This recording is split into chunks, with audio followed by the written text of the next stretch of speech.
जी स्वागत, नमस्कार. नमस्कार.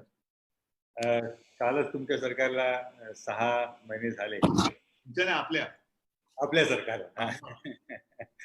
मला आमच्या गणिताचे एक सर होते, त्यांचा एक नेहमीचा अनुभव यावेळेला आठवतोय.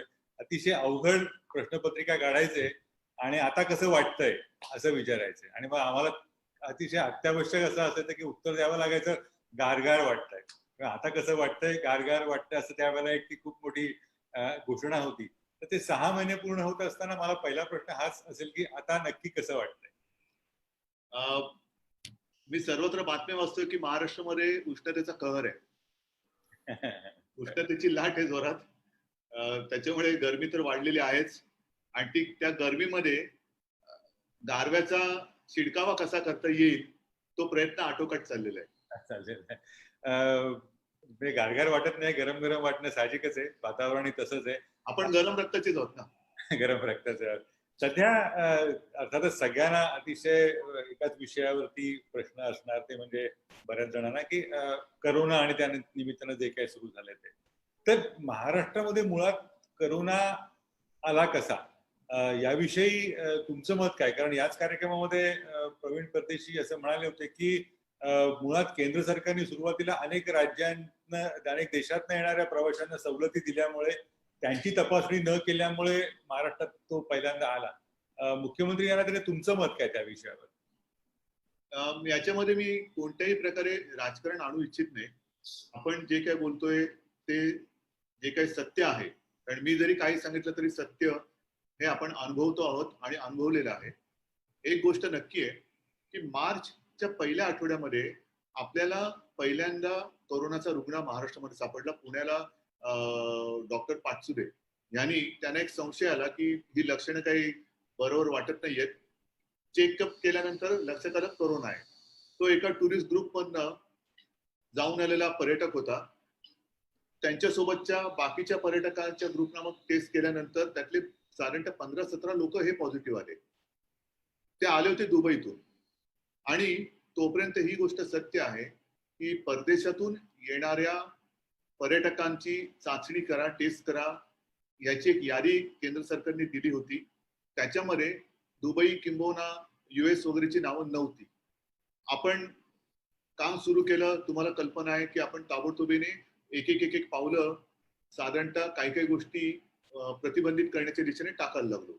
मग सामूहिक सगळे सोहळे असतील, गर्दीची ठिकाणं असतील, मॉल्स, थिएटर्स हे बंद करायला लागलो. दरम्यान ही रुग्णसंख्या वाढायला लागली. त्याच्यामध्ये एक ऍड होत गेले. आपण मला वाटतं तेव्हा 15, 16, 17 मार्च असू शकेल. त्या सुमारास ही सगळी धावपळ आपली सुरू झाली. साधारणतः मला त्याच वेळेला पुढच्या परिस्थितीची कल्पना ही येत होती.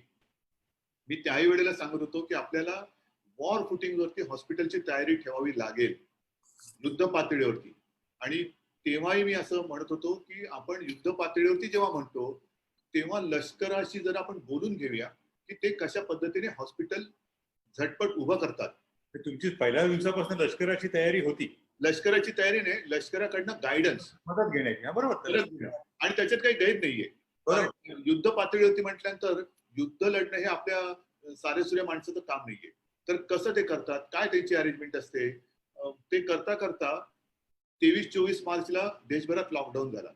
पण तोपर्यंत बरेचसे प्रवासी या देशातून, जिथून आपल्याला बऱ्याच मोठ्या प्रमाणावरती पॉझिटिव्ह सापडणारे, मी रुग्ण म्हणत नाही पण व्यक्ती येत होत्या, ते आलेले होते. दुसरं महत्वाचं एक कारण असं की एअरपोर्टवरती चाचणी, एअरपोर्टवरती टेस्टिंग. अनेक जण मला तक्रार करायचे, हे काय एअरपोर्टला काहीच होत नाही, एअरपोर्टला काहीच करत नाही. काही जण सांगायचे आमची टेस्ट झाली, एअरपोर्टला बरोबर आमचं ते गन लावून टेम्परेचर घेतलं. मुळामध्ये गिरीशची ही टेस्टच आपली चुकीची होती. कारण ही टेस्टच चुकीची होती. केवळ ताप चेक करणं ही या ह्याच्यामध्ये अत्यंत एक ढोबळ टेस्ट होती आणि ती मोठी चूक होती. ह्याचं कारण असं की जर का कोणाला ताप, सर्दी, खोकला, ताप आला तर नॉर्मली आपण घरच्या घरीच पॅरासिटामॉल घेतो. बरोबर. हे जगमान्य आता एक प्रथम उपचार आहे. मी जाणतेपणी नाही पण अजाणतेपणी जर कोणाला त्यावेळेला ताप बीप आलेला असेल तर तो साहजिकच आहे भानगड नको म्हणून पॅरासिटामॉल घेऊन हा आला असेल आणि तो पॅरासिटामॉल ज्या वेळेला ऍक्टिव्ह असतं त्या काळात तुमच्या त्या गन समोर आला तर त्याचं टेम्परेचर हे नॉर्मलच येणार आणि त्याही वेळेला माझा आग्रह होता की याची प्रॉपर टेस्ट केली गेली पाहिजे. मग सुरू असं झालं की यांना क्वारंटाईन करा. आपल्याला जेव्हा जाग आली तेव्हा आपण क्वारंटाईन एक तर इन्स्टिट्यूशनल किंवा होम क्वारंटाईन हे सुरू केलं. मग हातावरती शिक्के मारायला लागलो. हे केव्हा केलं? जेव्हा हे आपल्याला जाणवलं तेव्हा. पण त्याच्यातनं तुमच्या निवेदनात जाणवतं येतं असं की अतिशय महत्वाचा मुद्दा येतो की एकंदर केंद्राला याचं गांभीर्य यायच्या आधी महाराष्ट्र सरकारला परिस्थितीचा अंदाज आलेला होता, किती गंभीर होऊ शकतं असं म्हटलं तर ते बरोबर ठरेल मला वाटतं. मी सध्या केंद्राबरोबर आमचे संबंध अतिशय चांगले आहेत. त्याच्यामुळे मी त्याच्यात काही खोट काढणार नाही. नाही, एक गोष्ट अशी आहे की याच्यावरती कोणीच तज्ञ नाहीये. मी पण तज्ञ नाही, तुम्ही नाहीत, केंद्रही नाही किंवा कोणी, कारण अजून औषधच मिळालेलं नाही. बरोबर. नेमका प्रसार कसा होतो हेही कळत नाहीये नीट.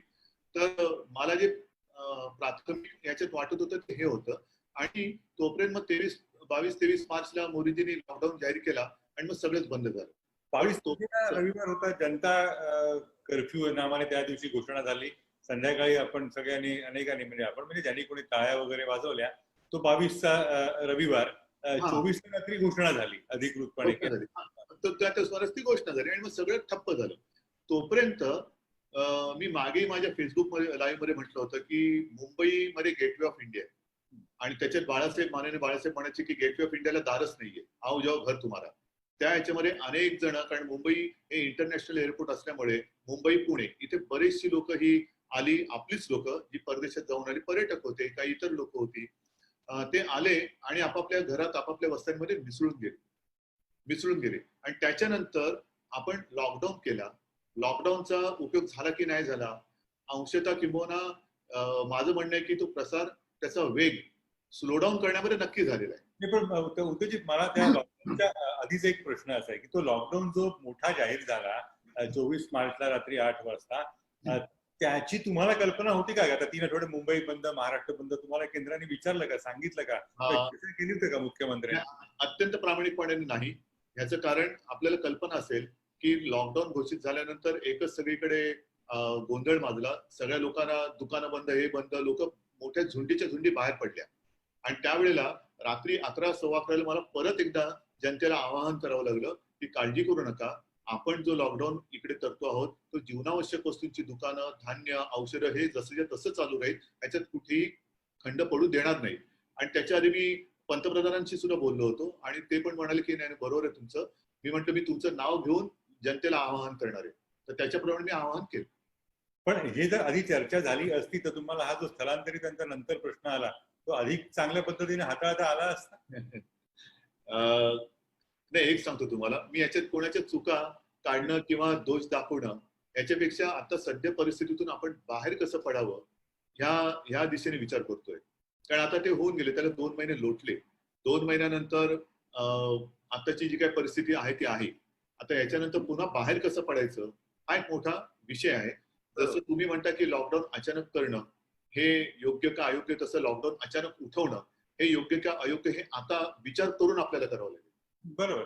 पण या संदर्भामध्ये मला असं वाटतं की तुम्ही म्हणाला होता का, तुमच्या वतीने कोणीतरी म्हणाल होतं, तुम्ही केंद्र सरकारला पत्र पण लिहिलं होतं की 5 एक रेल्वे गाड्या आम्ही राज्य सरकारच्या खर्चाने सोडू, म्हणजे स्थलांतरित जाऊ शकतील, असं झालं होतं. मी त्यावेळेला केंद्राशी बोलत होतो तेव्हा साधारणतः 18-19 मार्च असू शकेल. आता अगदी काय माझ्या डोक्यामध्ये सगळ्या तारखा नोंदल्या गेल्या तर असं नाही, मी अंदाज आहे एका दुसऱ्या दिवस इकडे असेल.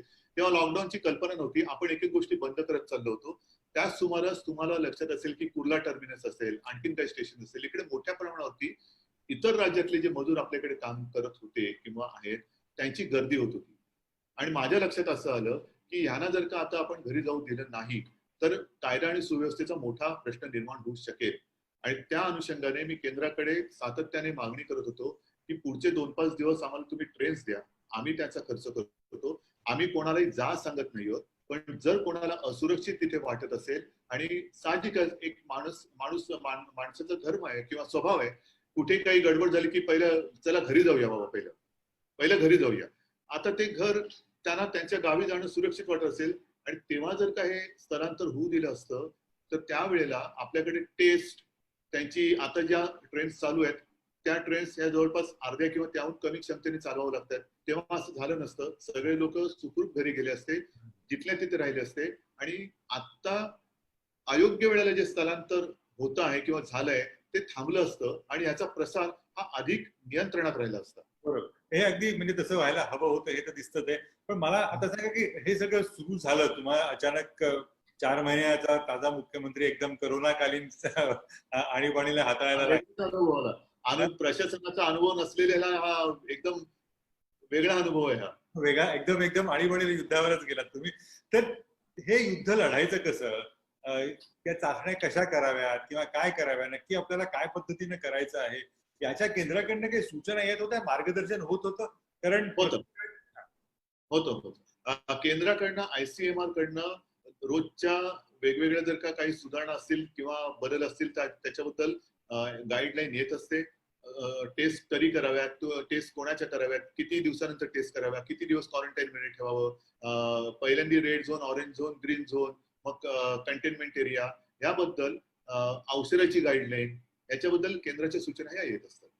पण ते दिसत होतं ना, ते त्या अनुषंगाने प्रश्न एक म्हणजे की कारण मुद्दा कुठला की एकदा सर्व सरसकट चाचण्या कराव्यात, मग नंतर सरसकट चाचण्या नकोत, असिम्प्टोमॅटिक चाचण्या कराव्यात, असिम्प्टोमॅटिक चाचण्या नकोत, असं ते झालं. त्या विषयाच्या अनुषंगाने हा प्रश्न होता की असिम्प्टोमॅटिक कराव्यात की न कराव्यात, म्हणजे काय मी तुम्हाला सांगू का, साधारणतः आतापर्यंत कम्युनिटी स्प्रेड आहे का? काही प्रमाणात नक्की आहे. म्हणजे उगाच खोटं बोलण्यात अर्थ नाहीये. सुरुवातीला आपण काय करत होतो, रेड झोन म्हणजे इकडे केसेस सापडत होत्या, तो बराचसा मोठा एरिया हा रेड झोन होता. मग ज्याच्यात समजा जिल्ह्यामध्ये एखाद्या ठिकाणी, एखाद्या शहरात किंवा काही भागामध्ये काही केसेस असतील तर तो ऑरेंज झोन होता. आणि जिथे एक सुद्धा केस नाही हा ग्रीन झोन होता. मग रेड झोन मध्ये आपण काय करायला लागलो की एखाद्या वस्तीत जर केसेस सापडल्या तर कंटेनमेंट एरिया करायला लागलो. सुरुवातीला हा जो एरिया होता तो 3 किलोमीटरचा परीघ होता. 3 किलोमीटर म्हणजे खूप झालं. आणि असे 5-25 जर कंटेनमेंट एरिया किंवा रेड झोन झाले तर पूर्ण शहरच्या शहरच कंटेनमेंट एरियामध्ये येतं. आता त्याची व्याप्ती ही कमी करत चाललेली आहे.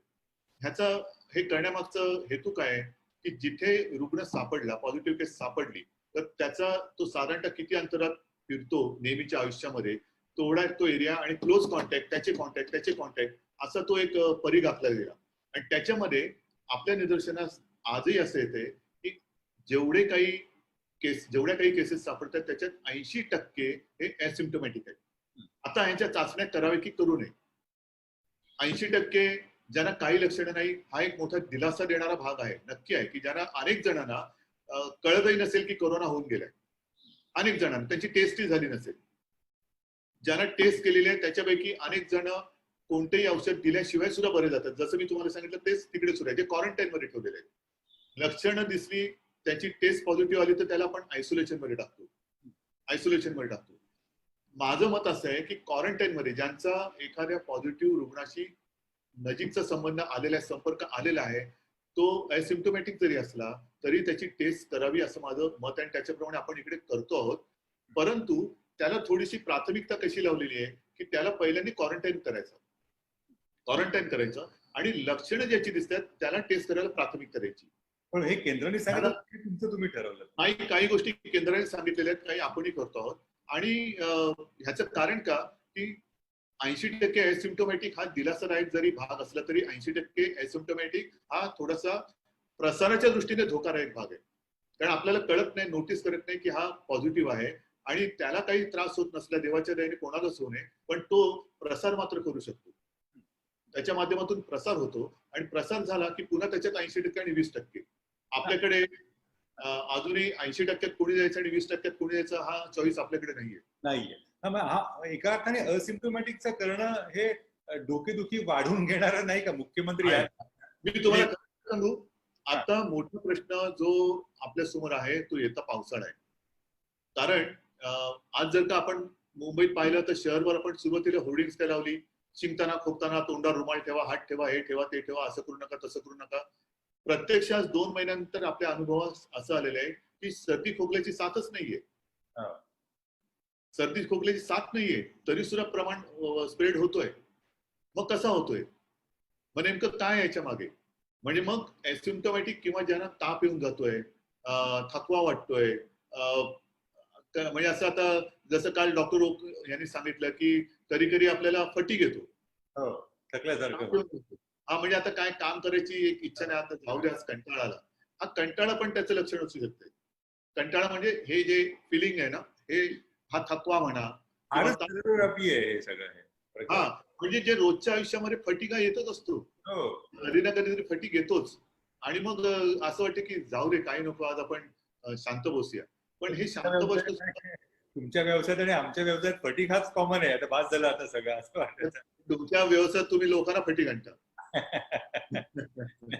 त्यातला मुद्दा असा की मग हे सगळं केलं गेल्यामुळे कशासाठी असिम्प्टोमॅटिकचे करायचे, अवघीच संख्या वाढतीये, मग परत मुंबईची नाही नाही नाही नाही नाही कसं आहे की शेवटी आपल्याला असिम्प्टोमॅटिक काय किंवा काही काय प्रसार रोखणं हे गरजेचं आहे.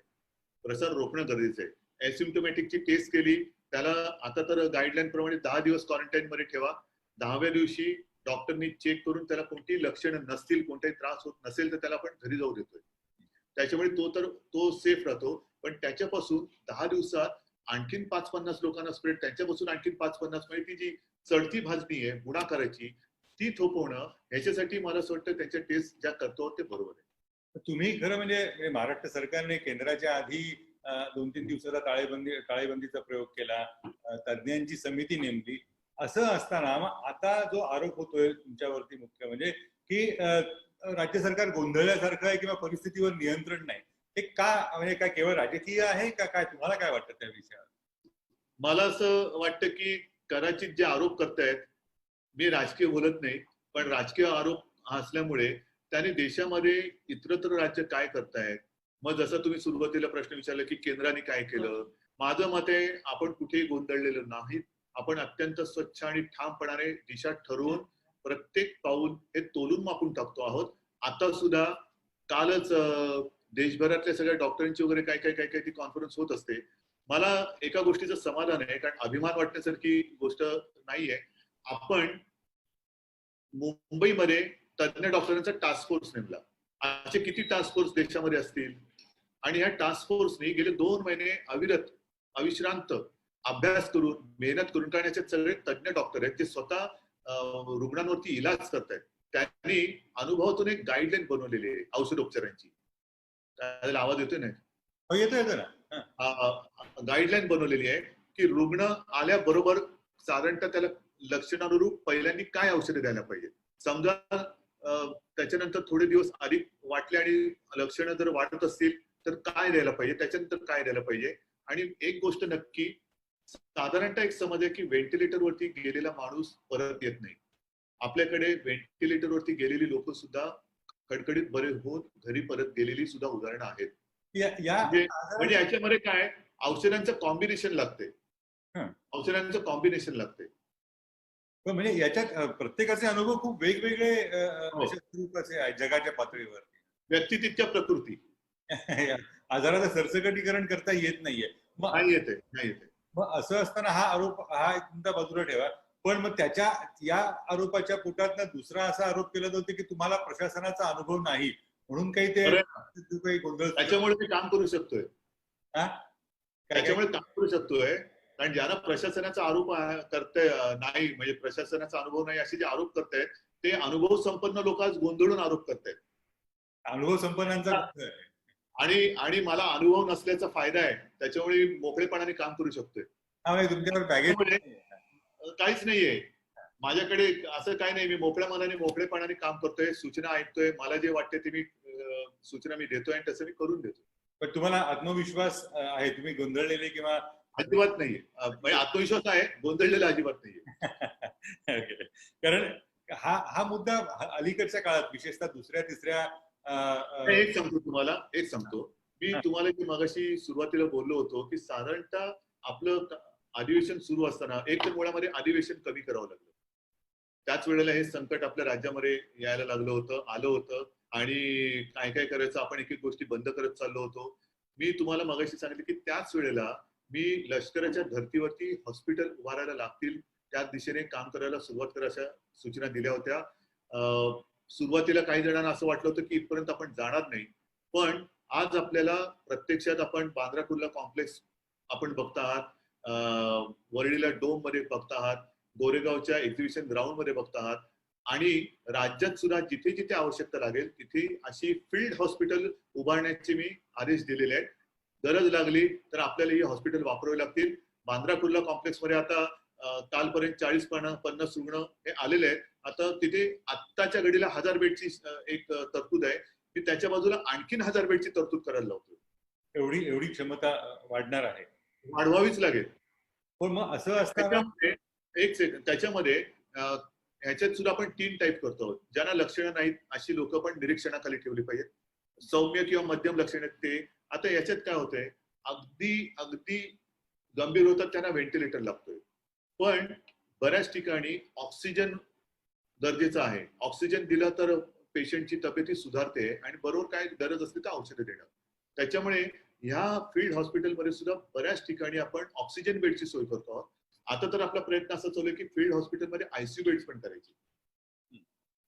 पण मग हे असं आहे तर करोनाला सामोरं जाताना महाराष्ट्र सरकारचं काही धोरण आहे का? का आता हे नाही, ही आता दिसते ती तयारी दिसते, हे आलं ते झालं ते झालं, पण एकंदर त्याला धोरण पॉलिसी या अर्थाने असं आहे. आता काय झालेलं आहे की एक गोष्ट आपल्याला आपण जवळपास स्वीकारल्यात जमा आहे, कारण ती आपली अपरिहार्यता आहे. कोरोना बरोबर जगायला शिका. आपली तयारी आहे कोरोनाची आहे का आपल्यासोबत जगायची? तो तर काय तर म्हणजे काय करायचं, म्हणजे कसं जगायचं तेच सांगतो तुम्हाला. कोरोना नंतरचं जग बदललेलं असेल हे सगळे आपण वाचतो. कोरोना नंतरचं जग, नंतरचा शब्द हा महत्वाचा आहे. नंतरचा हा शब्द जर का खरंच आला तर आनंददायी आहे, पण कोरोना सोबत जगायचं हे थोडं कठीण आहे. कोरोना सोबत जगायचं म्हणजे आपली लाईफस्टाईल ही नक्की बदलावी लागणार आहे. हळूहळू तुम्ही जे म्हणता की एवढी तयारी आपण करतो आहोत, का करतो आहोत? कारण सदा सर्वदा काय आपल्याला टाळेबंदी ठेवता नाही येणार, लॉकडाऊन हा ठेवता नाही येणार. म्हणून मी गेल्या वेळेला माझ्या निवेदनात सांगितलं होतं की आता लॉकडाऊन शब्द हा काढून टाका. ज्या पद्धतीने आपण सुरुवातीला एक एक गोष्टी बंद करत चाललो होतो, तशा आता काही गोष्टी आपल्याला हळूहळू उघडत जाव्या लागतील. काही ठिकाणी काही क्षमतेत उघडाव्या लागतील, त्याची एक थोडे दिवस त्याला द्यावे लागतील, मग पुढचं पाऊल टाकावं लागेल. तोपर्यंत लोकांना म्हणजे लॉकडाऊन हा शब्द म्हणण्यापेक्षा आपलं लॉक आपण बरोबर घेऊन फिरावं. कुलूप घेऊनच हिंडायचं, कुलूप घेऊन फिरा.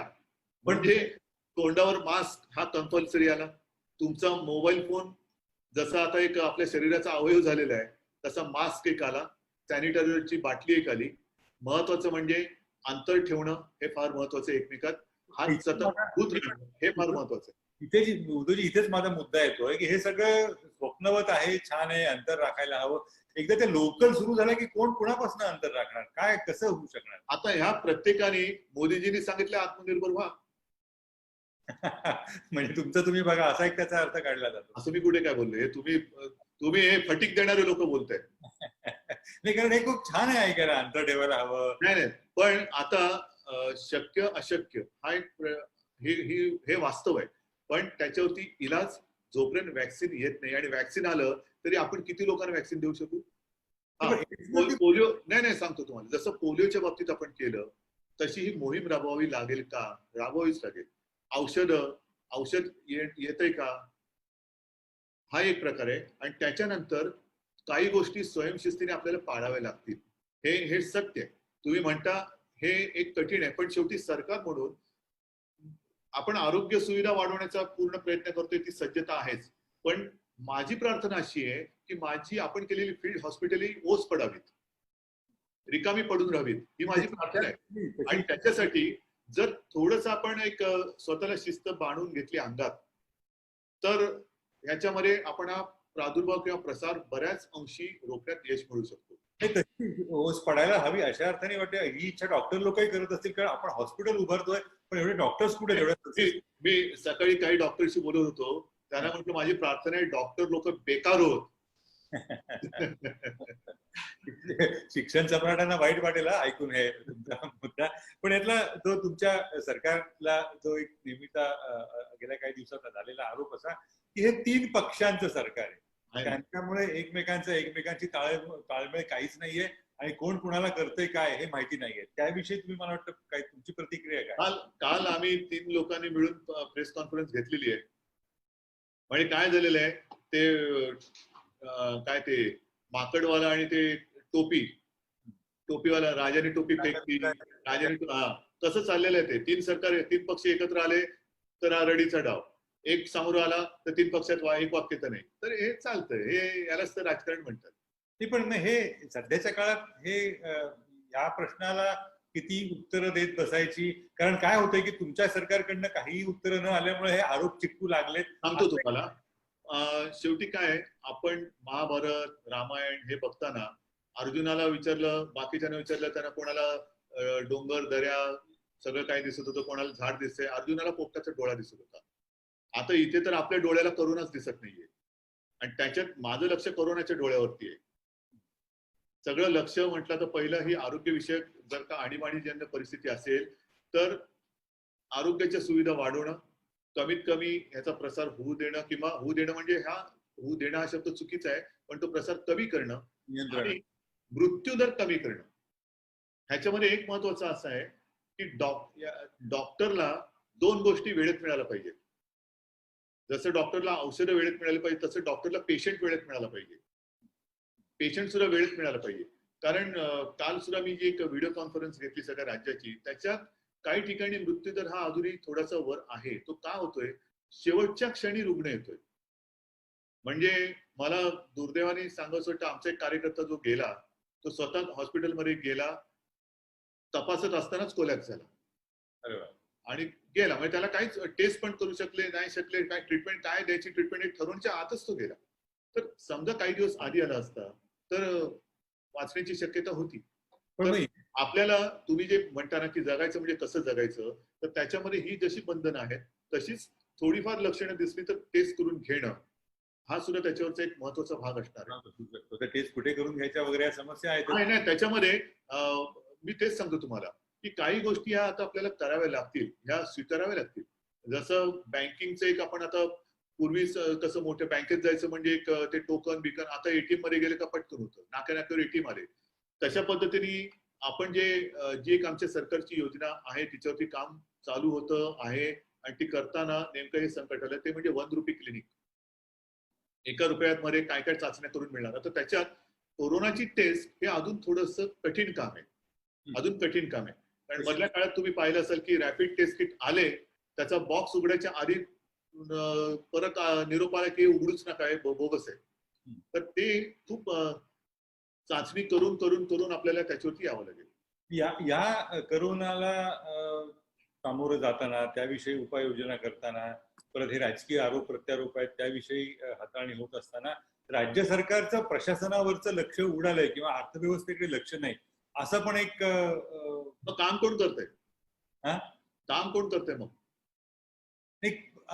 आर्थिकदृष्ट्या राज्य सरकारकडे काही योजनाच नाही, तुम्ही काही पॅकेज देऊ शकत नाहीये काही.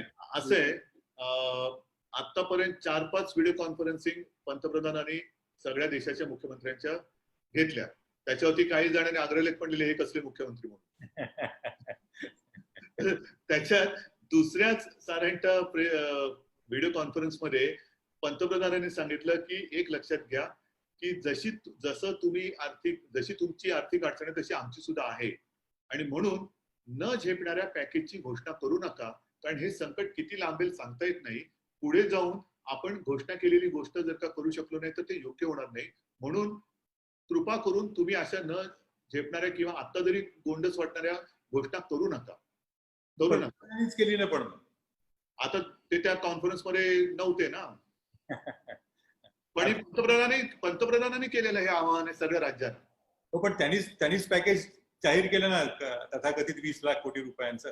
आता त्याच्यावरती मतांतर आहेत, आणि समजा त्यांनी केलं असेल तर आनंद आहे. संपूर्ण देशाची जबाबदारी त्यांच्यावरती आहे, आणि देशासाठी जर ते पॅकेज देत असतील तर याचा अर्थ एक गोष्ट चांगली आहे की राज्याचा जो काही पैसा आहे तो व्यवस्थित कामांसाठी वापरता येईल. आता पॅकेज नाही, गिरीशची एक मिनिट, आपण पॅकेज जरी दिलं नाही तरी आता मी ह्याची आकडेवारी काल तिन्ही पक्षाच्या आपल्या दिलेली आहे, त्याच्यामुळे मला ते रिपीट नाही करायचं. तर या गोष्टी प्रत्यक्ष आपण अंमलात आणतो.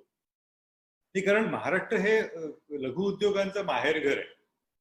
MIDC तर हा आहेच, पण अन्यत्र सुद्धा महाराष्ट्रात म्हणजे जन्म लघु उद्योगाचा महाराष्ट्रात झालेला आहे देशातला.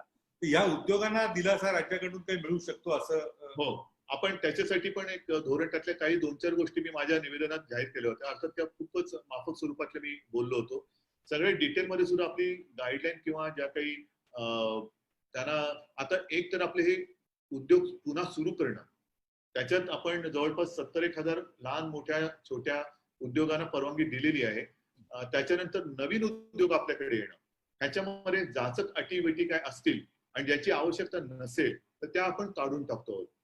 एकूणच आपल्याला आता हे अर्थचक्र पुन्हा फिरवण्यासाठी उद्योग आहे सगळेच, मग त्याच्यात अनेक घटक येतात, अनेक घटक येतात. तर त्यांना कसं काय आपण आधार देऊ शकतो. जसं एक 2-4 दिवसापूर्वी मी मनोरंजन सृष्टी, चित्रपट सृष्टी, टीव्ही मालिका, रंगभूमी यांच्या काही कलाकार, निर्माते, डायरेक्टर यांच्याशी चर्चा केली. आता त्यांच्या पण अडचणी आहेत, सगळ्यांच्याच आहेत. त्यांना शूटिंग वगैरे सुरू करता येणार, कारण बॉलिवूडचं त्यांना त्यांना त्यांना आता काय, आपण ग्रीन झोन मध्ये इंडस्ट्रीला तर परवानगी दिलेली आहे. शेतकरी तर कधीच आपण अडवलेलं नाहीये, शेतीची कामं तर आपण अडवलेली नाहीयेत. त्यांची हीच एक माफक अपेक्षा आहे किंवा मागणी आहे की पावसाळ्यापूर्वी जिथे ग्रीन झोन आहे तिथे आम्ही मर्यादित स्टाफ मध्ये आम्ही शूटिंग आम्ही करू शकतो का. तर त्यांना मी हो दिलेला आहे, होकार दिलेला आहे. आणि ग्रीन झोन मध्ये त्यांना मी सांगितलेली आमची खबरदारी आम्ही घेऊ. आणि साहजिक आहे, आता प्रत्येक जण स्वतःला काटे म्हणाले आम्ही सगळ्यांचे टेस्ट करू, हे करू, ते करू. म्हणजे ठीक आहे, तुम्ही करा. म्हणजे रेड झोन मध्ये राहणारे कलाकार उठून कोल्हापूर, सातारा किंवा आणखी कुठेतरी जाऊन शूटिंग करू शकतील असा त्याचा अर्थ. आता त्याच्यामध्ये काय आहे, मी तुम्हाला पुन्हा सांगतो. आता red zone, orange zone, green zone हा जो काही कन्सेप्ट होता तसा गेलेला. आता कंटेनमेंट एरिया, त्याच्यामध्ये सुद्धा काही बिल्डिंग मोजक्या.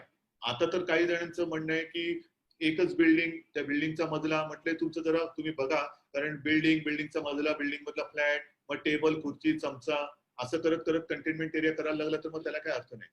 तर जी त्याची व्याप्ती होती आणि साधारणतः एखादी व्यक्ती पॉझिटिव्ह सापडल्यानंतर कॉन्टॅक्ट ट्रेसिंग जे आहे त्या कॉन्टॅक्ट मध्ये तो याच्यात काम करणारा येतोय की नाही हे पाहणं फार गरजेचं ठरेल, महत्वाचं ठरेल. आणि साहजिकच आहे, ते टेस्ट वगैरे करून पूर्ण खबरदारी घेऊन जर करत असतील तर करू आणि आणि त्यांना ते तिथे कुठे मिक्स होणार नसतील वगैरे तर बघू ना आपण. आणि म्हणजे ही सगळी परिस्थिती हाताळत असताना तुम्ही सांगताय, म्हणजे एका बाजूला तुम्ही विजय केळकर, अजित रानडे वगैरे अशी मान्यवर सगळी, माशेलकर आहेत त्याच्यामध्ये, असा एक अभ्यास गट पण करतोय. तर या आर्थिक प्रश्नावरती राज्य काय काय करते ते थोडंसं मला असं वाटतं की तुम्ही सांगितलं तर बरं होऊ शकेल. आणि त्याच्या आधी एक जो तुमच्यावरती होणारा टीकेचा भाग आहे तो असा की तुमचं आत्ताच महाराष्ट्राचं सरकार हे अधिकाऱ्यांवर जास्त विसंबून आहे. म्हणजे मुख्यमंत्री हे अधिकाऱ्यांना खूप, तुमच्या काही मंत्र्यांनी पण तसा आरोप केलेला आहे आणि अधिकारीच सरकार चालवतात, राजकारण्यांना काही किंमतच नाही. बरं ठीक आहे, क्षणभर धरून चला, होय बरोबर आहे. चूक काय केले, चुकीचं काय केलं आता अधिकाऱ्यांनी चूक काय केली असं नाही. अधिकाऱ्यांनी, मला प्रशासनाचा अनुभव नाही, मी अधिकाऱ्यांच्या अंमलाखाली काम करतोय. जसं दारूचा एक अंमल असतो तसं अधिकाऱ्यांचा एक अंमल आहे, त्या अंमलाखाली मी काम करतोय. बरोबर आहे. मी चूक काय केली दाखवा मला. फील्ड हॉस्पिटल उभारणं ही माझीच कल्पना, मी ती अंमलात आणली. काय चूक केली. टेस्टच्या बाबतीत आज महाराष्ट्र राज्य देशातलं सगळ्यात जास्त टेस्ट करणारं राज्य आहे. मुंबई शहर हे इतर राज्यांच्याही पेक्षा जास्त टेस्ट करणारं राज्य आहे. काय चूक केली. कंटेनमेंट एरिया असेल, कॉन्टॅक्ट ट्रेसिंग असेल, काय चूक केली. टास्क फोर्स नेमला, काय चूक केली. औषधांची गाईडलाईन, औषधं मिळवणं, इतरांशी बोलणं, त्याच्यानुसार गाईडलाईन ठरवणं, काय चूक केली. बरोबर. काय चुकलं, मी कोणाच्या अंमलाखाली काम करतोय म्हणण्यापेक्षा चुकलं कुठे ते दाखवा. आणि या परिस्थितीत तुम्ही काय केलं असतं ते सांगा. कारण ज्याचा आरोप करणाऱ्यांचा एक भाग असा असतो की मुख्यमंत्री is not in scene action, स्वतः मुख्यमंत्री लढाई करताना दिसत नाहीये. नको दिसू दे. रेडिओवरती जी काय नाटकं आणि श्रुतिका व्हायच्या त्याच्यावरती ऍक्शन कुठे दिसायची. त्याच्यावरती ऍक्शन कुठे दिसते. रेडिओवरच्या बातम्या, जोपर्यंत टेलिव्हिजन नव्हता तोपर्यंत रेडिओवरच्या बातम्या, आज सुद्धा FM लोक ऐकतातच नाही, कुठे ऍक्शन दिसते. मुख्यमंत्र्यांनी इतकं दिसायचं कारण नाही, एक चांगला असा मेसेज तुम्ही देताय. मुख्यमंत्री म्हणजे काय चित्रपट सृष्टीमधला हिरो नाहीये मी दिसून मी काय करू. मी नुसतं दिसत राहिलो, फिरत राहिलो आणि काम काहीच केलं नाही. माझं काम दिसलं पाहिजे, माझं काम बोललं पाहिजे. मी नाही बोललो तरी चालेल, मी नाही दिसलो तरी चालेल, पण माझं काम दिसलं पाहिजे, माझं काम बोललं पाहिजे. आणि मी नक्की सांगेन ते दिसतंय आणि ते बोलतंय. अतिशय वेगळा आणि छान मुद्दा तुम्ही मांडलात. मग त्यातला दुसरा मुद्दा अर्थविषयक आव्हानांसंदर्भातला महाराष्ट्राच्या समोरच्या. हा म्हणजे ती समिती वगैरे तुम्ही म्हणजे त्याविषयी काही धोरणात्मक घोषणा वगैरे अशी काही योजना आहे? नक्की करणार आहोत. आता त्याच्यामध्ये कालच आपण काय केलेलं आहे, हे सगळं करत असताना आपण मंत्र्यांचा एक अभ्यास गट नेमलेला आहे अजितदादांच्या नेतृत्वाखाली. हा तुम्हाला माहिती आहे, त्याच्यात तिन्ही पक्षाचे वरिष्ठ नेते मंत्री आहेत आणि ते याच्यावरती काम करतायत. आता मशेलकरांचा वर जो अहवाल येतोय तो माझ्याकडे येण्याच्या आधी हा त्यांच्याकडे जातोय आणि त्यांना मी सांगतोय की हे जे प्रकरण आहे अर्थ खातं वगैरे, हे तुम्ही त्याच्यावरती थोडस विचार करा. म्हणजे आपल्याला करामध्ये काय करावं लागेल, पुढे काय करावं लागेल, इन्व्हेस्टमेंट कशी आणावं लागेल, अगदी 1.25 लाख कोटीचं कर्ज घ्यायचं की नाही घ्यायचं, खरंच पुन्हा कर्ज घेऊन काय करायचं, बरं हे कर्ज मिळते तुम्हाला माहितीये का, हे जरा बघा, इकडे तिकडे कोणाला विचारा. तर ह्या सगळ्या गोष्टीवरती काम चालू आहे आपलं. नाही, मला आता तुम्ही तर हे ऐकताना एक उपमा आठवतीये. इंग्लंडचा एक अतिशय यशस्वी कप्तान होता क्रिकेट संघाचा, किंवा टेनिसमध्ये असा एका कप्तानाचं वर्णन केलं जायचं की नॉन प्लेइंग कॅप्टन, तुम्हाला हे अधिकार देऊन इतरांनी त्यांच्या पद्धतीने चांगलं करावं आणि उगीच स्वतःच्या डोक्यावर काही घेऊ नये अशा अर्थाने की त्यांना नाही सांगतो. मी आतापर्यंत तुम्हाला सांगतो 3 गोष्टी आपण केल्या, म्हणजे ही तर तिसरी गोष्ट केलेली नाही, ही आपल्याला लादली गेलेली परिस्थिती आहे. डिसेंबर मध्ये अधिवेशनामध्ये मी कर्जमुक्तीची घोषणा केली, बरोबर आहे. सरकारला तेव्हा 1 महिना जेमतेम होत होता. ती कर्जमुक्ती आपण बिनबोभाट अंमलात आणली. फक्त पश्चिम विदर्भामध्ये ती होऊ शकली नाही, कारण त्याच सुमारास तिकडे स्थानिक निवडणुकांची आचारसंहिता होती. आचारसंहिता किंवा निवडणुका पुढे गेल्या आणि कोरोनाचं संकट आलं. पण अन्यथा ही कर्जमुक्ती आपण बऱ्याच अंशी यशस्वी केली, बरोबर आहे. त्याच्यानंतर त्याच्याही आधी देशभरामध्ये सीए एनआरसी वरनं जिकडे दंगली पेटल्या होत्या, त्या काळात आपला महाराष्ट्र आपण शांत ठेवला. तेव्हा महाराष्ट्र शांत ठेवला. ह्याच्यामध्ये मी काय, सगळे सहकारी मंत्री सुद्धा अनेक जणांची सातत्याने बोलत होते, बैठका घेत होते, काय काय कुठे बारीक सारीक असेल तेही बोलत होते. आता सुद्धा कोरोनाच्या मध्ये साधारणतः मालेगाव असेल, आणखीन काही ठिकाणी असतील, रमजान ईद, त्याच्यामध्ये शांततेने करा. आता आपली वारी सुरू होते, त्यांच्याशी बोला, सगळ्यांशी बोलणं हे काम माझं सुरू आहे, अवयवातपणे सुरू आहे. आणि त्याच्यात मी जबाबदारी ढकलणारा माणूस नाहीये. नाहीतर जर तसं असतं तर मी ही अशा अडचणीच्या वेळेला ही जबाबदारी स्वीकारलीच नसती. मी हिमतीने ही जबाबदारी त्याही वेळेला एक आव्हान म्हणून स्वीकारलेली आहे आणि आव्हान म्हटल्यानंतर त्याला मी सामोरं जातो. तिकडे मी जिंकायचंच ह्या ईर्ष्याने उतरतो. ती ईर्ष्या महाराष्ट्राचा आता सध्याचा हा जो काळ संपत येईल किंवा संपेल, तर महाराष्ट्र आर्थिकदृष्ट्या अतिशय प्रगत राज्य होतं. मुंबई हे त्याचं देशाचंच नेतृत्व होतं. नाही, ते पुन्हा मी करून दाखवणार. पहिलं होतं त्याच्याहून जास्त पुढे नेऊन मी दाखवणार. मग त्याच्या आर्थिक मदत तुम्हाला जी काही लागेल, उद्योगपती किंवा काय, त्यांच्याशी तुमची बोलणी सुरू आहे? हो, चालू आहे. काही आता सुरुवातीला मी तुमच्या लक्षात असेल की आपण सुरुवात केली एक माझी उद्योगपतींबरोबर, त्यावेळेला जेव्हा हे संकट दृष्टिक्षेपात नव्हतं तेव्हा एक बैठक मी केली होती. अनेक उद्योगपतींनी खूप चांगला प्रतिसाद त्याला दिला. बहुतेक म्हणजे रतन टाटा, मुकेश भाई पासून जवळपास सगळेच हे त्या बैठकीला हजर होते. एक कुठे संवाद म्हणजे असाही संवाद माझा त्याही आधी होता. असं काय नाही की मी मुख्यमंत्री झाल्यानंतर सगळ्यांची ओळख झाली. मी बाळासाहेबांकडे सगळे येणारी जाणारी लोक, त्याच्यामुळे ती ओळख पाळख माझी फार जुनी आहेच. पण मुख्यमंत्री म्हणून पहिल्यांदा त्यांना भेटलो होतो. त्यांनी पूर्ण त्यांची तयारी दाखवली. कुठे सुरुवात करायची हे ठरतं न ठरतं त्याच्यामध्ये हे नसतं लचंड आपल्या अंगावरती आलं. आता सुद्धा ह्या संकटाचा फायदा कसा करून घेता येईल, इष्टापत्ती कशी ठरेल आणि महाराष्ट्र आणखीन कसा 2 पावलं पुढे जाईल, त्याच्यावरती या सगळ्यांची माझी बोलणी सुरू आहेत. आणि लवकरच जसं आज आपण एक झूम कॉन्फरन्स करतो, तशी एकदा सगळ्यांची 1 to 1 बोलून झाल्यानंतर ती पण मी करणार आहे उद्योगपतींच्या अनुषंगाने. कारण तुम्ही आता हे तिसऱ्या टाळेबंदीनंतर थोड्या भागात ते उठवायला सुरुवात केली आहे, नियमन सैल करायला सुरुवात केली आहे, हिरव्या भागात उद्योग सुरू झालेत. त्यांच्या अडचणी तिथे लक्षात येत आहेत का? ते तुमच्या समोर आणल्या गेलेल्या आहेत? त्याच्यामध्ये एक महत्वाची अडचण नक्की आहे, ती म्हणजे कामगारांची चणचण. मजुरांची चणचण हा एक महत्वाचा आहे. अन्यथा आपण एक गोष्ट लक्षात घ्या, अजूनही आपण जिल्ह्याच्या वेशी आपल्या रहदारीसाठी उघडलेल्या नाहीयेत, पण माल वाहतुकीला आपण कुठे अडवत नाही आहोत. कच्चा माल आणि तयार झालेला माल ह्याच्या वाहतुकीला कुठेही आपण आता बंधन ठेवलेलं नाही. शेतीमालाला तर पहिल्या दिवसापासून काहीच बंद नव्हतं. शेती आणि शेतीविषयक कामं आणि अवजार आणि त्याची माल वाहतूक. त्याच्यामुळे हळूहळू हे सगळं उघडं होतंय, ओपन होतंय. राहता प्रश्न मुंबई पुणा जो पट्टा आहे इथे जास्तीत जास्त उद्योग आहेत आणि तिथे जास्तीत जास्त उद्योग असल्यामुळे घनता जास्त आहे लोकसंख्येची, येणं जाणं जास्त आहे. तिथेच जे मी सुरुवातीला आपला विषय झाला की परदेशी जाऊन आलेले, परदेशातून आलेले लोक हे तिथे खूप मिसळले गेलेत. इथला प्रसार एकदा थोडा आपल्या आटोक्यात आला असं वाटल्यानंतर हाही पट्टा आपण पुन्हा मोकळा करू शकतो. कालच पश्चिम बंगालच्या मुख्यमंत्र्यांनी तसा आरोप केला की रेल्वे गाड्या सोडल्या जातात कारण बंगालचा महाराष्ट्र व्हावा.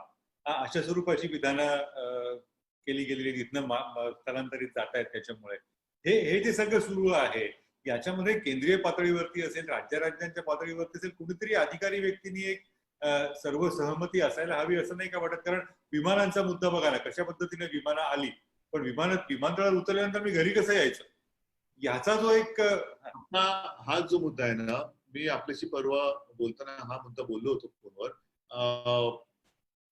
ह्या अशा या विचित्र आणीबाणीजन्य परिस्थितीमध्ये थोडस एकमेकाचं सहकार्य किंवा सहकार्याने आपण पुढे जायला पाहिजे.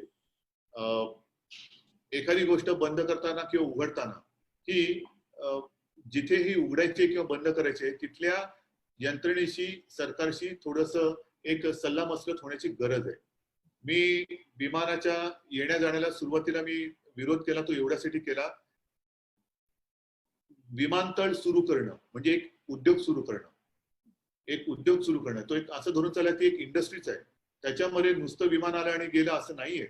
विमान मेंटेन करणारा स्टाफ आला.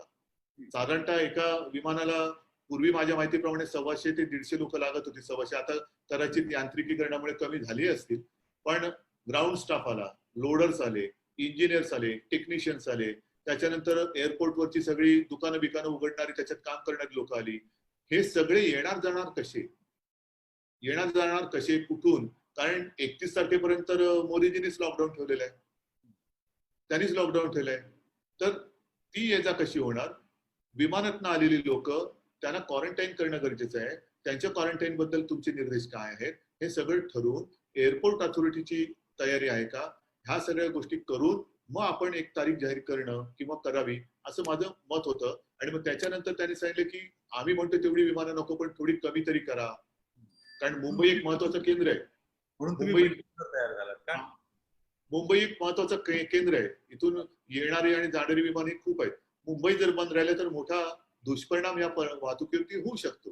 काही लोक ट्रान्झिटमध्ये असतात, जे विमानतळावरून निघून जाऊ शकतात. तर हा सगळा विचार करून मर्यादित स्वरूपात म्हटलं तुम्ही सुरू करा, पण जसं आता त्यांनी ते सुरू केलं तसं प्रवासी ट्रेन सुरू केलं त्यामध्ये. पण तुमच्या म्हणण्याचा अर्थ असा दिसतोय, तुम्हाला भाष्य करायला आवडेल का, की जशी टाळेबंदीच्या आधी कुणाशी चर्चा झाली नाही तसं विमानं सुरू करण्याच्या आधी कुणाशी चर्चा झाली नाही, असा अर्थ बरोबर आहे? हो, बरोबर आहे. राज्यांना विचारातच घेतलं गेलं नाही, हा सगळा मुद्दा झाला. मग अशा वेळेला एक गोष्ट अशी आहे की प्रवासी ट्रेन सुरू करणार म्हटल्यानंतर मी स्वतः फोन केला होता अमित शहाना आणि त्यांना मी सांगितलं, तर ते म्हणाले ठीक आहे उद्धव की अभी जिसका बुकिंग हुआ है उतना होने दो. त्याच्यानंतर त्यांनी त्या बंद केल्या.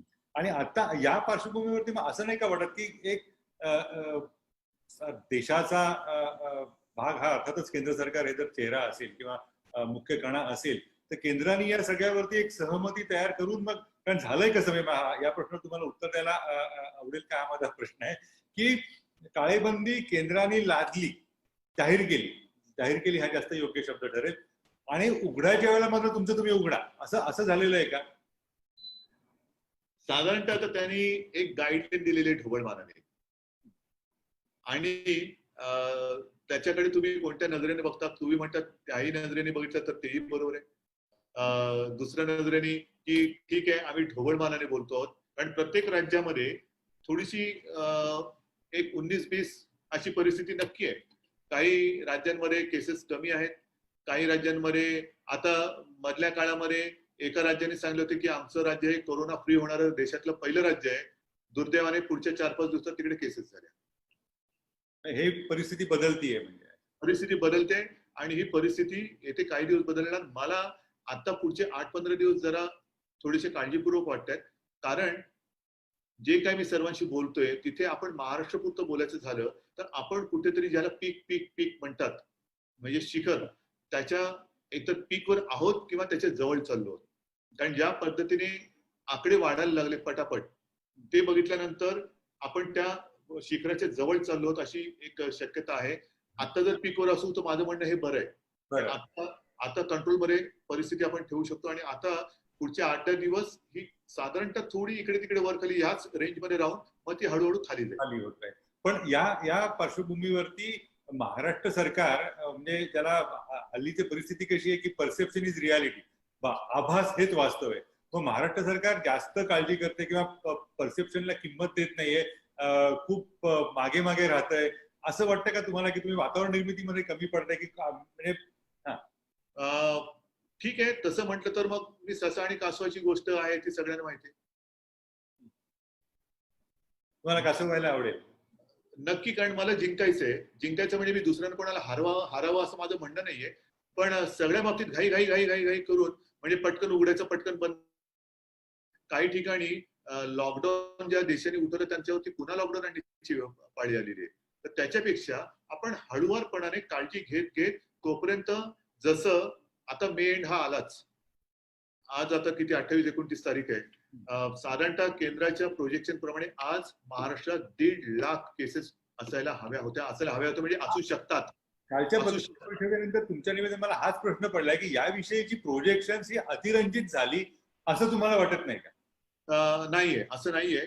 एक काळ जरूर असा होता की जर आपण दक्षता घेतली नसती तर इथपर्यंत पोहोचू शकत होतो. हे म्हणजे ही गोष्ट मी मान्य करेन. जसं तुम्ही म्हणालात की काही ठिकाणी केंद्र तुम्हाला विचारात घेत नाही का, अमुक नाही का, तमुक घेत नाही का, ठीक आहे. पण काही बाबतीमध्ये त्यांच्या केंद्राच्या टीम्स येत आहेत, त्या अगदी धारावीमध्ये सुद्धा फिरतायत, सगळीकडे फिरतायत आणि मी तर म्हणेन मी त्यांच्याशी आले का मी त्यांच्याशी बोलतोच, त्यांना भेटतोच. कारण एक थोडस डोळे उघडणारं जे वास्तव आहे ते आपल्याला कळायला पाहिजे. आणि तेव्हा जर का त्यांनी तशा गोष्टी आपल्याला सांगितल्या नसत्या, भीती दाखवली नसती म्हणा, तर आपण या आकड्यापर्यंत पोहोचू शकलो असतो. कारण तसे त्या प्रमाणात वाढ होत होती.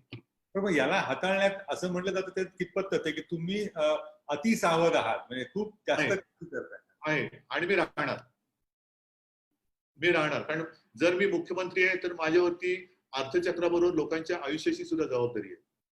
आणि मी म्हटलेलं की त्याला कदाचित कोणी मला निगेटिव्ह म्हणेल, माझा नाईलाज आहे. पण मी जे करेन ते माझ्या जनतेच्या हितासाठी करेन आणि जे मला पटेल तेच मी करेन. पण मग या अतिकाळजीमुळे थोडं आपल्याला जास्त फटका बसतोय असं वाटतंय का एकंदर करोनाच्याच? एक धरून चला की आपण सगळे उद्योगधंदे ओपन केले आणि जसं आता परराज्यातले मजूर त्यांच्या घरी गेलेत म्हणा किंवा पळून गेलेत म्हणा, का गेले, कशासाठी गेले? कारण ते घाबरले. आता मी जर का उद्योगधंदे उघडून दिले, उघडायला मला हरकत नाही, मला ते करायचेच आहे. आणि त्यांच्यामध्ये साथ घुसली आणि मग ते घाबरून लॉकडाऊन जो अघोषित लॉकडाऊन होईल तो कितीला पडेल? केवळ काळजी नाहीये तुमच्या याच्यामध्ये काही विचार आहे, धोरण आहे? माझा विचार आहे. आणि दुसरी गोष्ट अशी की मी नुसतं भीती दाखवून आला रे आला, बाबुल बुवा आला, बुवा आला रे असं नाही करत आहे. त्या बुवाचा बंदोबस्त करण्याची सुद्धा मी सोय करतोय, जे फील्ड हॉस्पिटल्स वगैरे उभारतो आहे.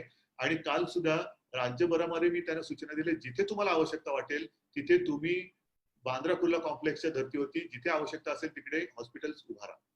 म्हणजे येणार नाही, येऊ देणार नाही. कारण गिरीची एक गोष्ट लक्षात घ्यायला पाहिजे की आपण इतक्या वर्षाच्या आपल्या कारकिर्दीत साहजिक आहे विकासाकडे जास्त लक्ष दिलं, विकासाकडे. पण विकास करायचा असेल तर मेहनत करणं आलं. मेहनत करणं म्हणजे तंदुरुस्त राहणं आलं. नुसतं फळं खावी का पाणी प्यावं का भाजी खावी हे तंदुरुस्तीचं कारण असू शकतं. पण आरोग्य सुविधांकडे आपण मी म्हणेन थोडंसं दुर्लक्ष केलं. हे सत्य आहे, हे वास्तव आहे. हे आपल्याला आता कटू सत्य हे स्वीकारायला पाहिजे, कारण ते दिसतंय. ग्रामीण भागामध्ये आज देखील आरोग्य व्यवस्था कशाला, मुंबईमध्ये आज सुद्धा काही ठिकाणी ज्या बातम्या येतात की रुग्णाला बेडच मिळालं नाही. कसलं होतं काय हे? बरं, एवढ्या मोठ्या अराजकाची आपण कल्पना कधी केलेली नव्हती. एवढे कधी आपल्याला बेड्स लागतील अशी कल्पना सुद्धा आपण केलेली नव्हती. पण ते आज लागतायत. म्हणजे अक्षरशः फार दुरावस्था होती मध्ये. आपल्याकडे गेल्या महिन्यात फक्त 900 बेड्स होते मुंबईत. आता ते आपण 4000च्या आसपास नेलेले आहेत. ते येत्या काही दिवसात मला 15,000 पर्यंत पोहोचवायचे. हे काहीतरी धोरणात्मक बाब हा सगळा आहे. माझ्या आता पुढच्या कारभारामध्ये आरोग्य व्यवस्था ही ह्याला प्राथमिकता असणार, ह्याला प्राधान्य असणार आणि ते मला द्यावंच लागेल. कारण खूप मोठा वाटा द्यावा लागेल त्यासाठी. सांगतो, माझा महाराष्ट्र आपण जर म्हणत असू तर माझा महाराष्ट्र तंदुरुस्त ठेवणं, त्यांना आरोग्य सुविधा देणं. आज आज कित्येक लोकांना आपण, माझ्याकडे आता आकडा नाहीये, पण मुंबईमध्ये आपण जो एक सर्व्हे सुरू केलेला आहे, घरोघरी जात आहेत, खास करून झोपडपट्टीमध्ये साधारणतः 20-1 लाख लोकांच्या आसपास आपण विचारपूस केलेली आहे. मी टेस्ट नाही म्हणत, विचारपूस केलेली आहे. आणि त्याच्यामध्ये काही लोक जे 55 वर्षापेक्षा अधिक झोपडपट्टीमध्ये राहणाऱ्या, खास करून ज्यांच्या पल्स ऑक्सिमीटर लावल्यानंतर ज्यांचा ऑक्सिजन रेट 94 पेक्षा खाली आहे, विथ कोमॉर्बिडिटी, अशा लोकांना आपण बाजूला करतोय. त्यांना पुढच्या आवश्यकतेनुसार पुढचे काही दिवस त्यांना ऑक्सिजन देतो. त्यांना एकतर बिचाऱ्यांना कदाचित कल्पनाही नसेल त्यांना डायबिटीज आहे, त्यांना कार्डियक प्रॉब्लेम आहे, त्यांना इतर काही व्याधी असतील, काही जणांना माहिती असेल पण उपचार करून घेण्याची त्यांच्याकडे तेवढी ताकद नाहीये, तर त्यांना आपण यातनं लांब ठेवण्याचा प्रयत्न करतोय. या मला आणखी 2च प्रश्न आहेत, पण एक प्रश्न इथे दुबईतनं खूप मराठी जणांचा एक प्रश्न येतोय.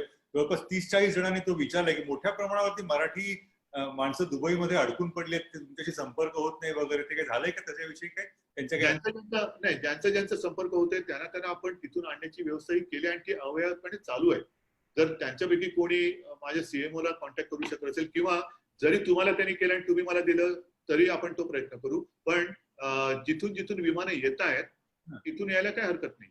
इथे खूप जणांचे ज्या दुबईच्या लोकांचे प्रश्न दिसतात, 250 जणांपैकी काय झालंय, एक गोष्ट अशी आहे, मी असं कोणी प्लीज दुसऱ्या अर्थाने घेऊ नये, पण सुरुवातीला ज्या मोठ्या प्रमाणात केसेस आल्या त्या साधारणतः या विभागातून आल्या. तर त्याच्यामुळे थोडस कदाचित केंद्राकडे पण आपल्याला आता विचारायला पाहिजे किंवा काय की बाबा इकडनं येण्याबद्दल तुम्ही काय असं काय निर्बंध ठेवले, ते काय ठेवले. पण तरी जर त्यांनी तुम्हाला कॉन्टॅक्ट केला आणि तुम्ही मला दिलं तरी आपण आता पण तुम्ही सांगू शकता की तुम्ही आम्हाला द्या, तुमचे नाव पत्ते नंबर द्या, आपण कॉन्टॅक्ट करू. मुख्यमंत्री कार्यालयातली माणसं इथे आता आपल्या ज्या चर्चेमध्ये आहेत ते घेतील, डिटेल देतील असते.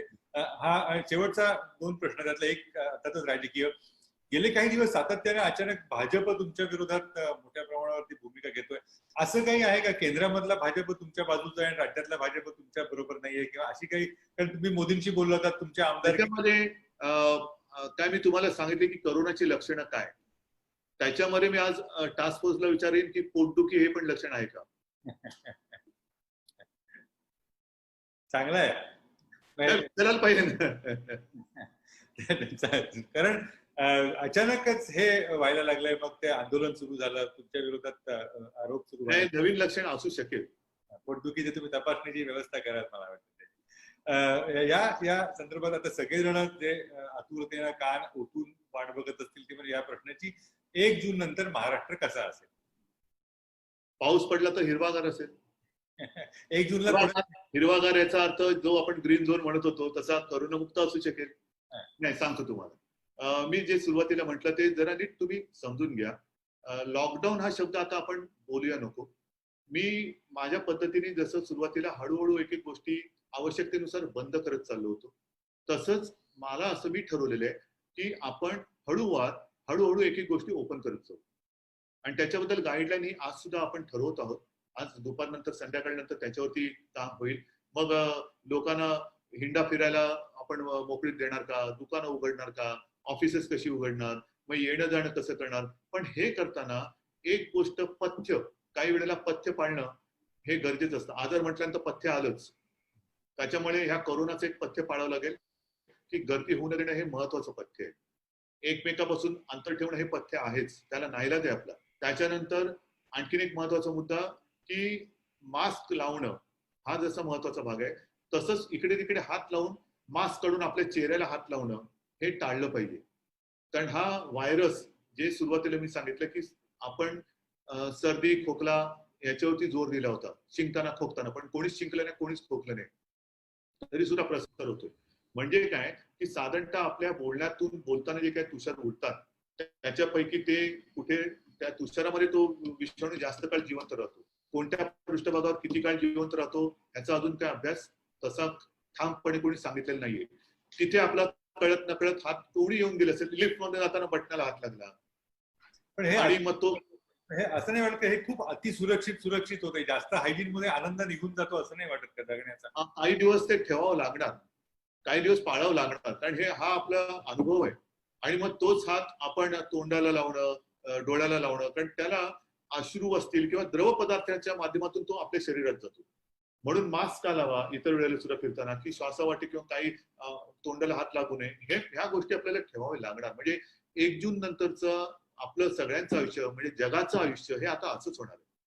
काही काळ जोपर्यंत आपल्याकडे वॅक्सिन्स औषधं वगैरे मिळत नाही तोपर्यंत आपल्याला, मी जसं म्हटलं की ही पथ्यही पाळावी लागणार.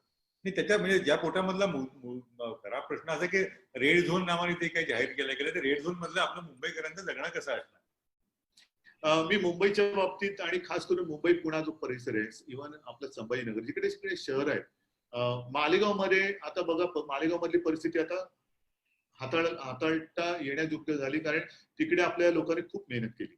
सुरुवातीला तिथे गैरसमज खूप होते, लोक कोणी ऐकायच्या मनस्थितीत नव्हती. हळूहळू त्यांना समजत आज आपण मालेगाव हे बऱ्यापैकी नियंत्रणात आणलेलं आहे. संभाजीनगर, इव्हन नागपूरचं मला कौतुक करावंसं वाटेल, कारण नागपूरमध्ये सुद्धा त्यांनी 1-2 वस्तींच्या बाहेर तसा प्रसार होऊ नाही दिला. का नाही होऊ दिला? तर कडक लॉकडाऊन तिकडे पाळला गेला. त्या वस्त्यांमध्ये जी काही ये जा चालते त्याच्यामुळे त्या वस्त्यांमध्ये आजही तो प्रादुर्भाव थोड्याफार प्रमाणात आहे, पण तो कमी होत चाललेला आहे. पण 2 वस्त्यांच्या पलीकडे मोठ्या प्रमाणात किंवा कदाचित अत्यंत तुरळक असला तर प्रादुर्भाव झालेला नाहीये. तर एक नक्की की खरंच आपल्याला चेन तोडायची असेल तर मग सगळ्या बाकीच्या गोष्टी पूर्ण बाजूला ठेवून कडक लॉकडाऊन ठेवावं लागेल. आपलं काय झालं, आपण तसं बघितलं तर अर्धवट लॉकडाऊन पाळला. आपण मनाला लॉकडाऊन पाळला पण, आणि त्या सुमारे स्थलांतर पण होतंय, आम्हाला हे पण पाहिजे आणि ते पण नकोय, असं नाही होत त्याच्यामध्ये. तो अर्धवटपणा थोडासा इकडचा तिकडचा झाला. पण 1 तारखेपासून पेपर सुरू होणार की नाही ते जरा सांगा, आमच्यासाठी महत्वाचं आहे. आता बोलतोय ना आपण. नाही, ऐका गिरीशजी, मी पण तसा पेपरवालाच आहे. तुमचं बरोबर आहे. त्याच्यामुळे म्हणजे माझ्या आजोबांपासूनची जी आमची परंपरा आहे, मी जरी त्यावेळेला, आता मला सगळं सोडावं लागलं मुख्यमंत्री झाल्यावर, पण अन्यथा मी सुद्धा आमचं शेवटी वृत्तपत्र किंवा पत्रकारिता किंवा व्यंगचित्र ही हा आमचा प्राण आहे. त्याच्यामुळे मी असं कृपा करून समजू नका की मी निगेटिव्ह विचार करतोय. मी मागे आपल्याशी बोललो होतो आणि त्याच्याप्रमाणे मी वितरकांशी बोललोय. मला वाटतं आपल्या एक्सप्रेस ग्रुपचे सुद्धा त्यावेळेला तुमचे हे होते, त्याच्यात त्यांनी पूर्ण मला सहकार्य, म्हणजे म्हटलं मला नाही, आपल्याला सगळ्यांना सहकार्य. म्हणजे वितरक जे आहेत ती मुलं आहेत. आता साहजिकच ही मुलं येतात, कुठून जातात, कुठे एवढं सगळं बसणार, आणि मुलं आहेत ती शेवटी. मास्क घालणं, सॅनिटायझर, पण कुठे कळत नकळत कोणाला संसर्ग झाला असेल तर, कारण काही गोष्टी अशा आढळल्या की काही जण, विशेषतः 1-2 महिला आणि एक पुरुषाचं पण उदाहरण आहे, की गेल्या महिना-दीड महिने घराच्या बाहेर नाही पडले पण तरी पॉझिटिव्ह झाले. बरोबर आहे. म्हणजे असे काही हे केलं तर त्यांना विचारलं तर, आम्ही तर आई आणि मुलगी दोघीच घरात आहोत, घराबाहेर पडण्याचा प्रश्नच नाही, असं नाही तसं नाही. त्यांना विचारलं ठीक आहे, मग तुम्ही काय करता, काय महिना-दीड महिना घरात राहता, मग घरच्या घरी तुमचं सगळं सामान येतं कुठून? नाही, आम्ही आमच्या वॉचमनलाच सांगितलेले, भाजी आली का तू घेऊन ये, पेपर आले का तू घेऊन ये. वॉचमनला शोधलं, वॉचमन पॉझिटिव्ह. असा थोडासा विचित्र, आपण बुद्धिबळाच्या चेक अँड मेट मध्ये अडकल्यासारखं होतं आपण. ह्याच्या पुढचं थोडंसं धोरण बदलावं असं नाही का वाटत, की वाघ मी बदलतोय तरी खाणारे, वाघ्या म्हटलं तरी खाणारे. बरोबर आहे, पण शेवटी त्याच्यात आपण अशी लढाई सोडणार कशी? आपण लढाई थोडी सोडायची. मग याचा अर्थ मी 1 तारखेपासून घरी पेपर येईल असा घ्यायचा का नाही घ्यायचा? असं तुमचं तुम्ही वाचू शकता. ऐका, असं नाही, मी सिरियसली तोही विचार करतो आहे. एक बैठक माझी झालेली आहे, फक्त मी थोडीशी तुम्ही म्हणाल तशी जरा जास्त काळजी घेतोय, आणि मला असं वाटतं कालांतराने तुम्हाला ते पटेल. म्हणजे मोठा फटका पडायच्या ऐवजी जर थोडंसं हळूवार आपण करत गेलो तर तो मोठा फटका आपण चुकवू शकतो. आणि त्याच्यामुळे जसं मी शूटिंगला आता म्हणतोय की आपण परवानगी देतो, तसं वृत्तपत्र वितरणाला सुद्धा मी हळूवार सगळं ओके करतोय. कंटेनमेंट एरिया हा कंटेन तो राहणार. पण म्हणजे बऱ्याच या विषयावर तुमच्याशी बोलायचं होतं. शेवटचा प्रश्न, कारण पोरांकडनं खूप बरेच शिक्षण व्यवस्थेचं काय परीक्षांचे हो बरेच हो, हा अतिशय महत्वाचा विषय, खूप महत्वाचा विषय आहे. मी काय झालं, मध्ये एक तारीख आली, 15 जूनला शाळा सुरू होणार. ते तसं नाही, मी शिक्षण खात्याला असं सांगितलं की तुम्ही असं समजा की मी काही करून 15 तारखेला शाळा करणारच, आणि मला काम करून द्या, आणि काम करून द्या, कारण नाहीतर आपल्याला एखादी डेडलाईन नाही दिली तर काम होत नाही. आता परिस्थिती अशी आहे की अजूनही आपण शहरातल्या शाळा सुरू कराव्यात का? कारण आपण नेहमी परदेशात बघतो, परदेशात तर असंही एकमेकांमध्ये अंतर पाळलं जातं. आपल्याकडे जेव्हा जिथे मी शिकलो त्या शाळेमध्ये एकेका बाकावरती 2-2, 3-3 विद्यार्थी बसायचे. काल काल काल स्वीडन मधली आकडेवारी आली आहे की वर्गामध्ये 20 मुलं होती, ते आता 10 करणार आहेत.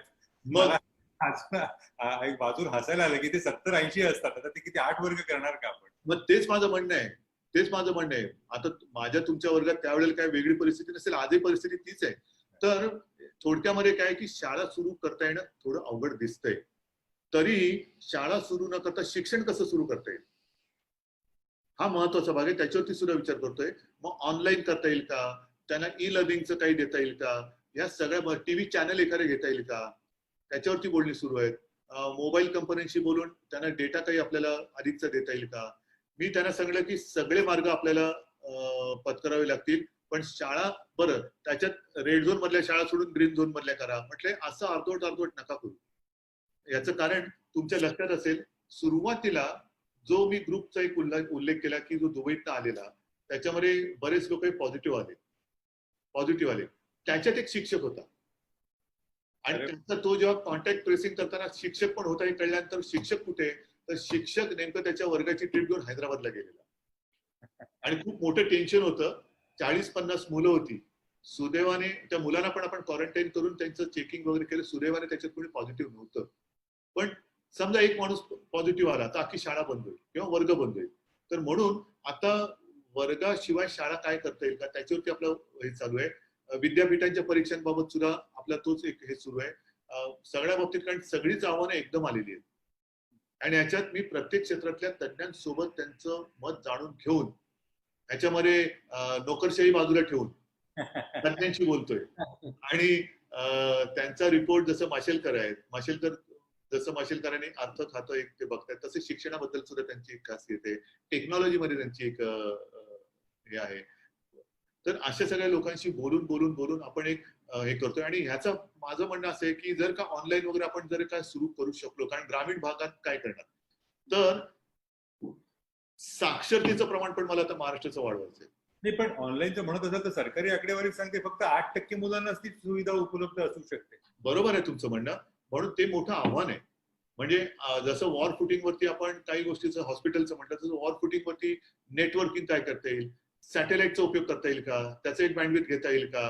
कारण आपण मुंबईमध्ये जे व्हर्च्युअल सिस्टीम सुरू केली, एका स्टुडिओमधनं 10वीच्या सगळ्या विद्यार्थ्यांना आपण शिकवतो, आणि ते दोन्ही बाजूनी संवादात्मक आहे, ते बँडविड्थ वरती चालतं, कारण त्याला आता 10 वर्ष झाली.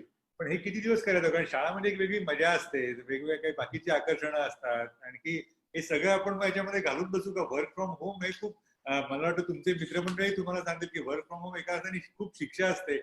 आहे. मधल्या काळात आपण आपल्या सगळ्या पेपरमध्येच लेख येत होते की चीनने काय केलं. त्याच्यामध्ये चीननी वर्क फ्रॉम होम, म्हणजे लॉकडाऊनच्या काळामध्ये सुद्धा वर्करनी, चीन लॉकडाऊन मध्ये होता पण आतून चीनचं काम चालू होतं.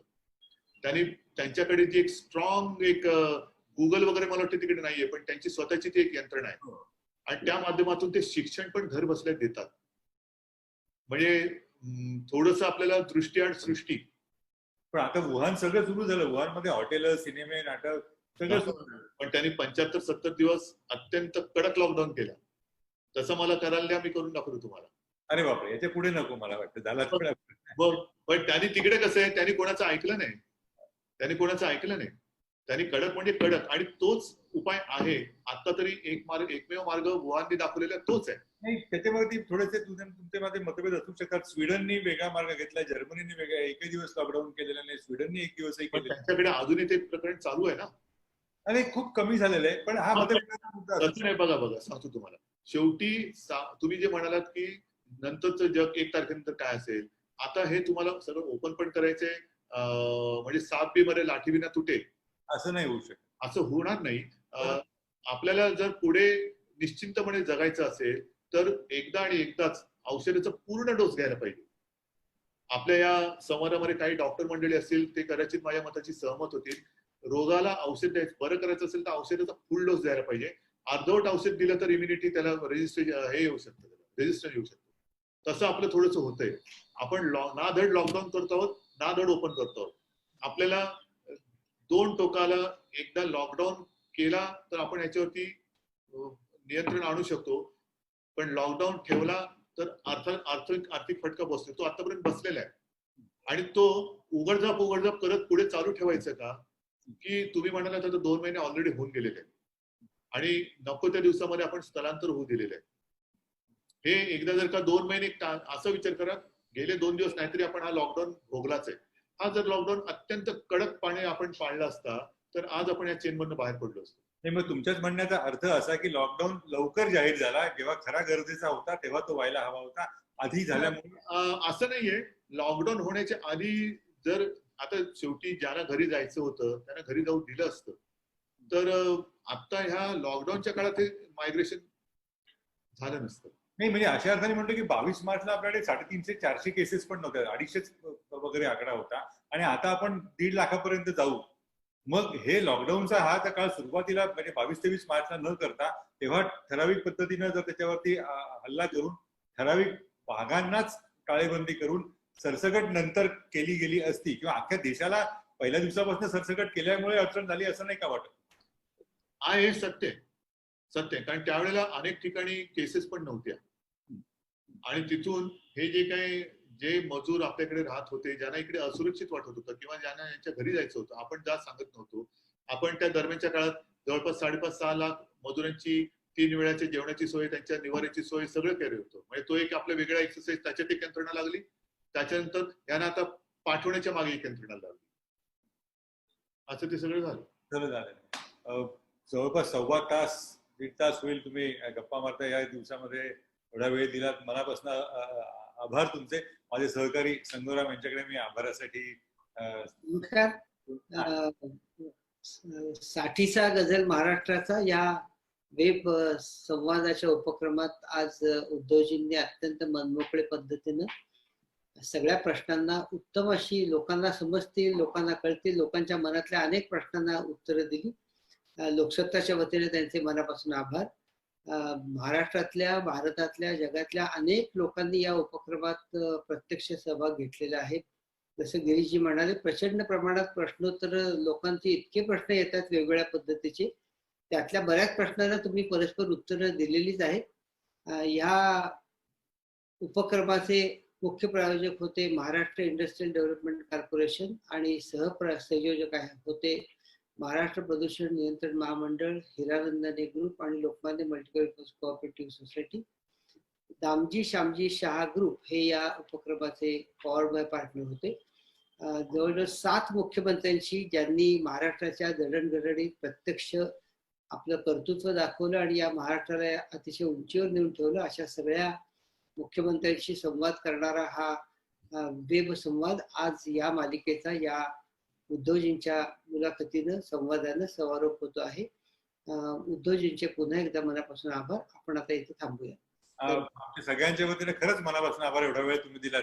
तुम्हाला काही शेवटचं महाराष्ट्रातलं मी एकच सांगेन की बंधनात राहणं हे आपलं आयुष्य नाही, हे मला पण पटते. किंबहुना मला खरंच काही वेळेला मनातल्या मनात हा विचार येतो की अर्थसंकल्पीय अधिवेशनच आपल्याला गुंडाळावं लागलं. म्हणजे जो अर्थसंकल्प आपण राज्याची स्वप्न घेऊन एक सादर केला होता, आता तुम्ही साठीचा गजर, हा कसला गजर? म्हणजे हे दुर्दैव आपलं की साठीचा गजर हा अशा पद्धतीने टाळेबंदीने करावा लागतोय. वेगवेगळी स्वप्न आजही मनामध्ये आहेत. एका हुरूप असताना, उत्साह असताना राज्याची सूत्र हाती घेतली. त्याला आता आज 6 महिने होत आहेत आणि 6 महिने होताना जेमतेम 1-2 महिने कुठेतरी आपण सुरुवात करत असतानाच एकदम पॉजचं बटन दाबलं गेलंय, असं झालेलं आहे. सध्या सगळ्यांचा विषय पॉज बटनावरती आहे. याच्या नंतरचा जो महाराष्ट्र असेल, मला असं वाटतं आपल्याला दुपटी तिपटी चौपटीने काम करून हा महाराष्ट्र, तुम्ही जो म्हणालात त्याहीपेक्षा जास्त त्याचा विकास करणं आणि प्रगती करून दाखवणं हे एक मोठं आव्हान असेल. माझ्यात आत्मविश्वास आहे, मला खात्री आहे, जनतेमध्ये आत्मविश्वास आहे आणि हा आत्मविश्वास हा सगळ्यात आपला सोबती आहे. आत्मविश्वास सोबत असेल तर आपण काही करू शकतो आणि त्या आत्मविश्वासाने मी सांगतो की या संकटावरती मात करून आपला सर्वांचा लाडका महाराष्ट्र हा जगामध्ये नाव लौकिक मिळवल्याशिवाय राहणार नाही. आपल्या सगळ्यांचं सहकार्य असू द्या. कदाचित थोडासा मी निगेटिव्ह तुम्हाला वाटत असेल, पण मी काळजीपोटी हे सगळं करतो आहे. मला काळजी वाटते म्हणून मी करतो आहे. कृपा करून गैरसमज करून घेऊ नका. कुठेही निगेटिव्ह मला राहायचं नाहीये. मला तर जसं मी म्हटलं तसं की स्वप्नांच्या घोड्यावरती स्वार होऊन आपण पुढे चाललो होतो, पण मध्येच हा आपला घोडा अडवला गेल्यासारखं झालेलं आहे. ठीक आहे, हेही दिवस जातील आणि पुन्हा एकदा आनंदाचे दिवस येतील, पण त्याच्यात तुमचं सहकार्य मला लागेल. मी पुन्हा सगळ्यांना एकदा धन्यवाद देतो. जय हिंद, जय महाराष्ट्र. याचा अर्थ लवकरच तुम्हाला एक चौपाटीला जाऊन भेळ वगैरे खाऊन यावं अशी इच्छा निर्माण होईल आणि तुम्ही जाल आणि आपण नाही, मला तर आता ते माझं एंजिओप्लास्टी झाल्यानंतर ते तर मी बंदच केलेले आहे. पण सगळ्यांना मोकळेपणाचा आनंद मिळेल. पुन्हा एकदा तुम्हाला धन्यवाद आणि मनापासून आभार.